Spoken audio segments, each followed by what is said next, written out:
హర్యానా యువతి తన తల్లిని చిత్రహింసలు పెట్టిన వీడియో వైరల్ అవుతోంది. అందులో తన తల్లిని చేతులతో కొట్టింది, కాళ్లతో తన్నింది, నోటితో కొరికింది, గోడకేసి బాదింది. ఆ తల్లి వద్దు వద్దు అని వేడుకున్నా కనికరించలేదు. కనీసం కొట్టడం ఆపలేదు. తల్లి ప్రేమను మించిన మరొక ప్రేమ ఎక్కడా దొరకదు. 9 నెలలు మోస్తుంది అమ్మ. ఇంట్లో జీతం తీసుకోకుండా పనిచేస్తుంది అమ్మ. కన్నబిడ్డల కోసం తన జీవితాన్ని త్యాగం చేస్తుంది అమ్మ. ఏది కావాలంటే అది వండి పెడుతుంది అమ్మ. ఇన్ని చేసిన తల్లిని మాత్రం బిడ్డలు అతి క్రూరంగా హింసిస్తున్నారు. తల్లి ప్రేమను మరచి వారినే ఏడిపిస్తున్నారు. కంటనీరు తుడవాల్సిన బిడ్డలు దారుణంగా వారిని చిత్రహింసలు పెట్టి కన్నీరు తెప్పిస్తున్నారు.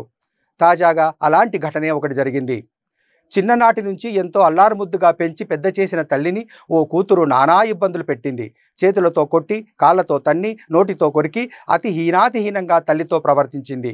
వద్దు వద్దు అని ఆ తల్లి ఎంత వేడుకున్నా కూతురు కనికరించలేదు.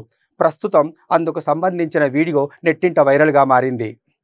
హర్యానాలో జరిగిన ఈ ఘటన నెటిజన్ల గుండెలను పిండేస్తుంది. ఒక మహిళ తన తల్లి పట్ల అతి ఘోరంగా ప్రవర్తించింది. ముద్దు పెట్టాల్సిన చెంపపై బుగ్గలు వాచేలా కొట్టింది.